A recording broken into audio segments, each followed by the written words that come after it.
Welcome back to the Lumiose Post, where we talk about all things Pokemon, and today we're going to be talking about the Teal Mask DLC and everything you need to know about it in the Kitakami region. We're going to be starting small. We're going to be working with just kind of some inspirations of things and origins of things that have been officially revealed by the Pokemon Company before today. And then we'll work our way into some more spoilery stuff, but I will give a warning as we move into that, so you can click off the video if you would like. So, starting again very small, we are going to talk about the origins of the Kitakami region itself. Okay, so Kitakami is based on the Tohoku region of Japan, and what this is it's a part of Japan that is actually below Hokkaido, which, fun fact, is where Sinnoh is. And it's a beautiful area, not that I have been, but, you know, seeing the pictures online, it's got a lot of rice paddies, it has apple orchards, it has watermelon orchards. Is that what you would call a watermelon, like, area that they're grown? I don't know, but a lot of nature and things like that. And Kitakami looks to be this way, too. I mean, you know, from what we've seen, it seems like there's only one town in Kitakami, and everything else is just open area or different environments. So, you know, that's really cool. It's going to be a very natural area. Another important thing about the inspirations here from the Tohoku region is that we are seeing that this Festival of Masks, as they're calling the event that you're there for in the game, seems to be based off of the Summer Festival in Japan. And this is just a festival where, you know, they celebrate summertime, and there's a lot of different treats. Like, one big treat is candied apples, and, well, we have a candy apple Pokemon in Diplin, so that's kind of where Diplin is drawing from. People do wear masks and stuff, you know, it's a fun little Japanese festival, so that's where they're pulling all that. The gym base, too, that's what your character's wearing. That's something traditionally worn at the Summer Festival, so that's where it's getting all that.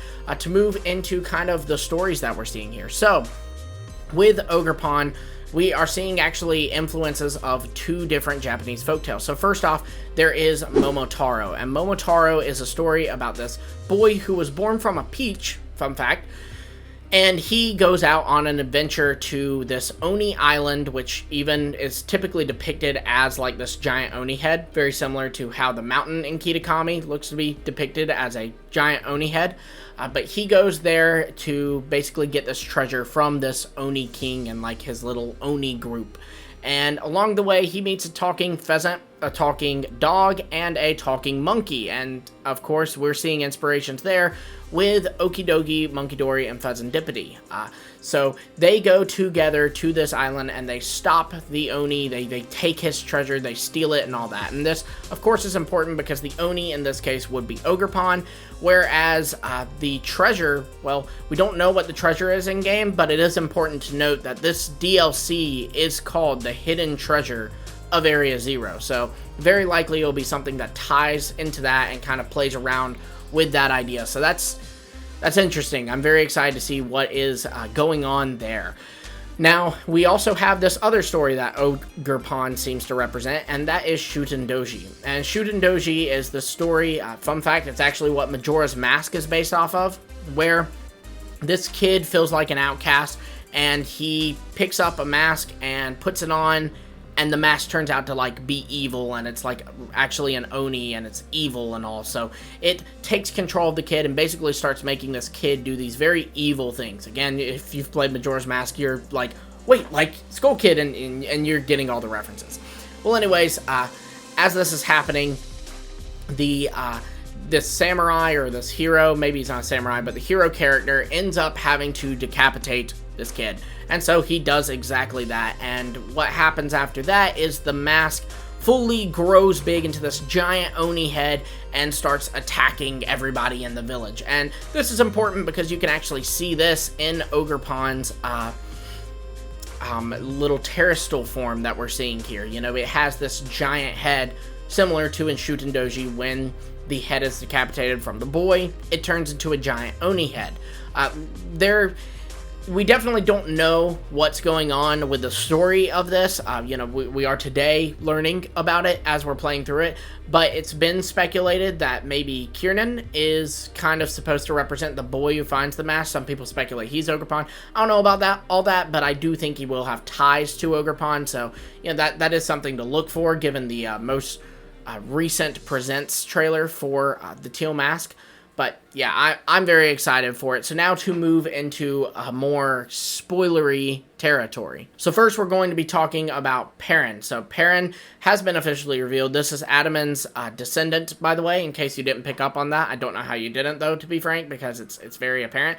And yeah, she might be Irita's too, but it's clearly more obviously Adaman's. Anyways, so Perrin is there taking pictures, and she says she's there in the Timeless Woods to catch a photo of a certain Pokemon. Well, now it's time for you to hop out of the video if you don't want this spoiled, because we now know who this certain Pokemon is. And this certain Pokemon is Ursaluna. That's right. Ursaluna is getting a new Blood Moon form in these games, you know, or in this DLC, rather. It looks to me like, based off what we know about this, obviously this video is recorded a little bit before the Teal mask is actually released, because I wouldn't have time to play and get all this up on the same day, but it looks like this Ursaluna form will be only catchable as an Ursaluna, and it's not like you're going to be able to evolve your Ursaring into it. But maybe that isn't true. Hopefully that isn't true. Either way, this Ursaluna form looks really cool. It's more vicious, and it states that what this is a Pokemon drifted from its homeland and arrived here in Kitakami, and basically had to adapt. It covered itself in mud that's as hard as iron, all kinds of stuff. So there's a lot of questions there. You know, it's an Ursaluna that came from its region. Well, I would imagine that's Hisui, and ended up in Kitakami. Well, Hisui is no longer Hisui, it's Sinnoh, right? So Ursaluna, this Ursaluna must be, like, very old.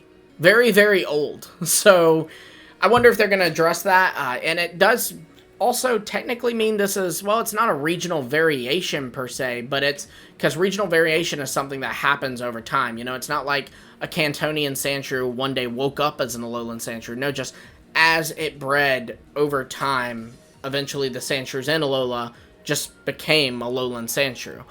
Well, like, but through breeding, not through just waking up and being that Pokemon. You know, that's a different kind of evolution that Pokemon shows. So this Ursaluna, this is something different. This is, I don't know what you'd call this. I guess adaptation, honestly. But I don't know. Very interesting. It has a new ability. It has a new move. All that fun stuff. I gotta be real. I still prefer the Hisui and Ursaluna, but I think this is really, really, really, really cool. Then we have Ogerpon. Obviously, you're all screaming this at the screen, but Ogerpon is getting a different form, or 3 different forms, in fact. You know, it's got a water form, a fire form, and a rock form. This kind of ties into, you know, like I said, Majora's Mask, where Link is able to put on different masks and kind of become a different species and get their little abilities and stuff. That's kind of what we're seeing here, which is really neat, to be honest. Then we do, of course, have our good friend Poltergeist. There's not too much here. It's just, it's inspired by matcha, which is, you know, a really popular Japanese thing used in, I guess, tea? Yeah, tea. Things like that. And it's a convergent to the Sinistee line. So that's really, really neat. But yeah, I'm excited for Kitakami. I'm gonna go play it now. Well, actually, I will go to sleep and then wake up tomorrow and play it. But yeah, guys, be sure to like, subscribe, and hit the bell for notifications so you don't miss all our future videos. We're going to be dissecting Kitakami as we're going through it and putting up videos on the things we find. So you don't want to miss that. So like, subscribe, and hit the bell. And until next time, I will see all of you later.